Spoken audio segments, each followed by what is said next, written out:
What is up, my friend? My name is AJ Amix, and I'm a life coach who helps hungry leaders be able to create their best life while really navigating the challenges of life with grace and ease.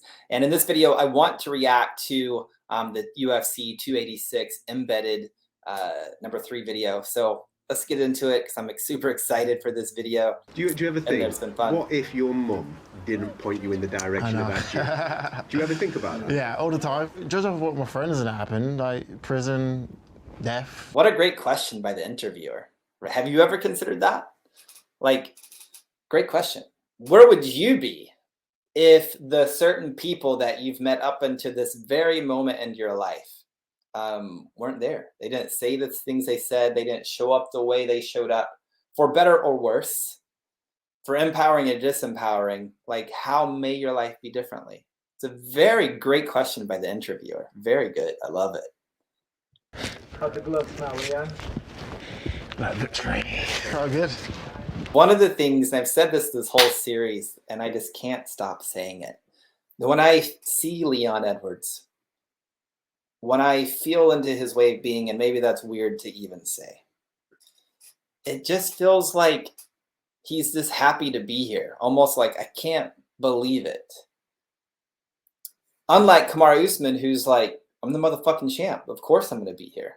Like, there's this certainty that Kamaru Usman seems to have, again, from episode 1, episode 2. We'll see how it continues up to the fight. And it's not fabricated. It's just like this integrated way of being that's like, I'm the motherfucking champ. Of course I'm here. And Leon Edwards is just kind of like, I'm just happy to be here. And I think this is actually a detriment to Leon being able to fight on Saturday. It's just been super inspiring to see, not only as a wife and for our children, but as just a human. It's like incredible. One thing that I love from this little segment is just really seeing how not just like supportive his wife is, but almost like the amount of admiration and respect that she has for him. One of the things that I do when I work with couples, and it's one of the things I've learned within my own wife and things I've studied in masculine and feminine dynamics and things I've experienced in plant medicine journeys, it's almost like the feminine is almost like this moon that's reflecting to the masculine. I'm just going to stay in the confines of a man-woman relationship. It doesn't have to play out that way, but for the sake of landing what I want to say based upon what we just saw, I'm going to keep it that way. It's like she's the moon reflecting to the sun, his brilliance, his radiance, his power. Like, just there's this way of admiration and respect that just kind of exudes from her. And that's amazing. It's amazing. And my hope is for you that you have that type of thing in your life where you have a partner who's being that moon that's reflecting back to you your light, your brilliance, because it's very life-giving, and it allows somebody to be able, like Ryan, to go through these things and be able to like still be here playing the game that he's here to play. So Only one way where he better than me. His track is better than my track. did he really just say the only way that Justin Gaethje is better than him is that his truck is better than him? Oh, my. I hope that he's respecting the power of Justin Gaethje. I hope he's willing to respect the technicality of Justin Gaethje. I think he does.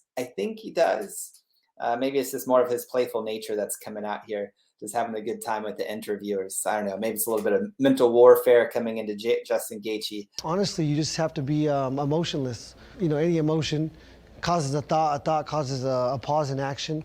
And, you know, in those moments, you can, not see what's coming. I think trusting in your peripherals, trusting in your instincts is the only way to go. This is what I was getting at in one of my other videos in episode 2, is if Kamaru Usman isn't trusting his instincts. I think I called it essence or whatever, and I'll put the link down below if you want to see that. But Justin Gaethje is pointing something very, very important. Trusting your instincts. Like, it's one thing to be detached and watching yourself do something where you're in your brain in the land of concept. It's another thing to be in the experience, trusting your instincts to guide you, falling back on your training, falling back on all of the preparations that you've put up into this point. Huge. And so I hope you, my friend, are learning from this. Like, hey, are you trusting your instincts in whatever game that you're playing, whatever you're creating in life, whether it's your personal life, whether it's your business, whether it's your career, whether it's your marriage, your relationship, your parenting? Like, are you trusting your instincts? So when I say instincts, I'm not just saying your conditioning. There's a very, very big distinction between your conditioning and your instincts, because your conditioning may or may not be empowering based upon the environment, the culture, the household that you grew up in, right? But beyond that, your instinct, your essence, your spirit is a beautiful, beautiful thing to trust. And the other thing I want to touch on, I want to go back actually and play this because I was thinking about something else in the fight. So let's go back in a second. A thought causes a pause in action. There it was. He's also talking about what we would call, Jonathan and I at the Becoming a Suit would talk about what we call the pressure loop, where every single human being, myself included, when we're going through life, we start experiencing pressure because we're having thoughts. The thoughts trigger the emotion trigger more thoughts, which triggers more emotion, which triggers more thoughts, which triggers more emotion, and it just creates the storm. And based upon that storm, it fires up our fear response. And it's a different thing for different people based upon their conditioning and their life experiences and so forth. And their fear response is like they're going to fight, or they're going to flee, or they're going to freeze, or maybe, and that's about it. Then you have another appease, but that wouldn't apply here. It really would be like fighting or running away or freezing, right? And so when the thoughts and emotions are going, oftentimes what happens for people is instead of like fleeing, like running away, right? They actually run into their brain rather than coming back into experience and trusting their instincts, as Gaethje was talking about here. So it's huge that he's speaking to this. And it's a huge thing that a lot of people don't realize, that their thoughts do trigger emotions, their emotions trigger thoughts, their thoughts trigger emotions. And it's this pressure. And then people are then being triggered into the fear response. And then from that, they're branching off into different coping mechanisms. And so it's just interesting to think about, like, how are you dealing with the pressure in your life? And what Justin's speaking to in the fight game right now is he's like, I just shut that part of me off. Like, I make a decision to be like, yep, yeah, there's some thoughts. It doesn't fucking matter. There's some feelings. It doesn't fucking matter. I'm just going to rely on my instinct to guide me through.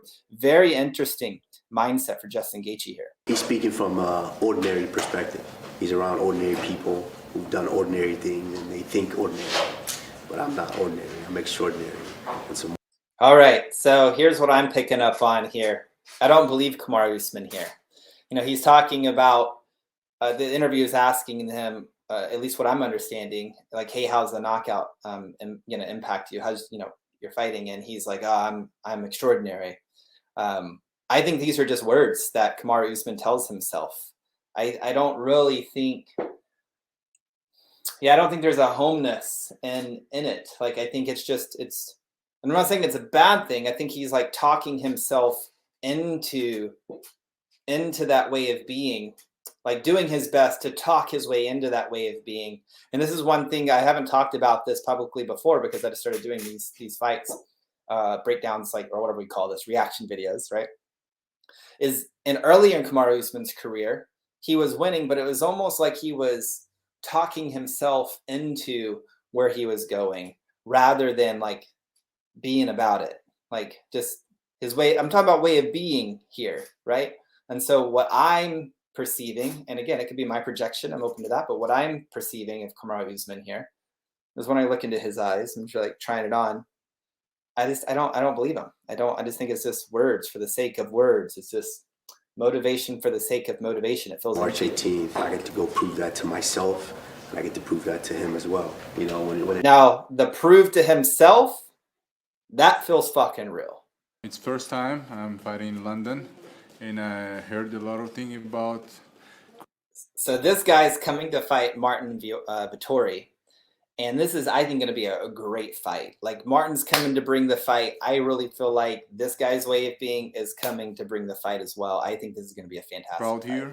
One of the things that I feel about Roman here is almost like sometimes I like looking at people as archetypes. Very interesting to me. And I feel like Roman is like this archetype of like this ancient general who commanded an army. You know what I mean? Like commanded an army of hundreds and thousands, not hundreds of thousands, but hundreds of people, thousands of people. He commanded it and he won. And the distinction archetypically that I experienced from Martin Vittori is he's almost just like the prized warrior. You know what I mean? Like it's a distinction between like David and Goliath. Goliath being like the prized warrior. And then in that Philistine army, there was a general who, you know, who led that army, right? And this has nothing to do with David or Goliath. It's just, I'm trying to make a distinction. I'm not, so to be clear, I'm not saying Martin Vittori is David and this guy's Goliath or vice versa. No, that's not what I'm saying. I'm just saying Goliath represents this prized warrior for the Philistine army. It's almost like archetypically, I experience Martin as this prized warrior archetype, and I experience Roman as like this general who's probably more strategic in the way that he's going to fight. And it's going to be interesting how it plays out. I don't know how it's going to play out yet. We'll have more thoughts on this as we continue on in the series and play-ins. Yes. See, strategic. Like he's coming into jiu-jitsu. I think he's just going to be more strategic. I think he's just going to approach the fight more strategic than Martin is. I'm not saying Martin's not going to be strategic. I think Martin's going to rely more on his striking. And I think Roman's going to be really relying more on just strategic jiu-jitsu. I just think that Rafa's just too smart for him, and I think Gaethje can be a bit wild at times. I think Rafa can pick him apart. I think they're right, by the way. I think they're 100% right. I could be wrong, and I may eat my words here, but I think the coaches are right about this. Yeah, Gaethje's going to have a rough night. Yeah, it's a big fight for Leon, obviously. You know, the trilogy, huge fight, obviously. He's now the champ. He's got to set down. I don't know. I feel like even from his camp, it just seems like those Rocky vibes. It's a big fight, obviously, for Leon. No shit's a fucking big fight, but what does that have to do with anything? And maybe this is just a distinction between cultures, you know, because like English culture is typically a little bit more reserved, and our American culture is more like like in your face. And so maybe it's just this is just a distinction in culture potentially. I don't know. I don't think it's good. I don't think it's gonna be good to play out that way. Just say it. In the fight, we drilled a lot of things. Obviously, you know, the head kick. Sometimes we might be shouting, it might not be the best time to do it, you know. He managed to find that moment, and the rest is history. Did he really find the moment, or was it they were shouting throughout the fight, and eventually it just kind of happened? Or was it Leon Edwards was so mentally sharp that he knew the exact moment to throw that kick? I mean, like, we never know. We could debate in the comments forever around this, you know what I'm saying? But I don't know. It's still Rocky vibes, and I don't think the Rocky vibes are good. It looks sharp. Is Usman mentally back? We don't know. We're yet to see that. It's not a question been answered yet. So it's going to be a good fight, guys. It's going to be a good fight, my friend. I just don't think the Rocky vibes are going to get it done for Mr. Leon Edwards. I really don't. So thank you so much. I hope you enjoyed this video. I hope you got a lot from the different ways of being and the insights, and hope you can find some takeaways and parallels in your own life to be able to help you create whatever it is that you're wanting to create. If you're liking this video, please like it, subscribe, and I'll see you next time. Thank you so much.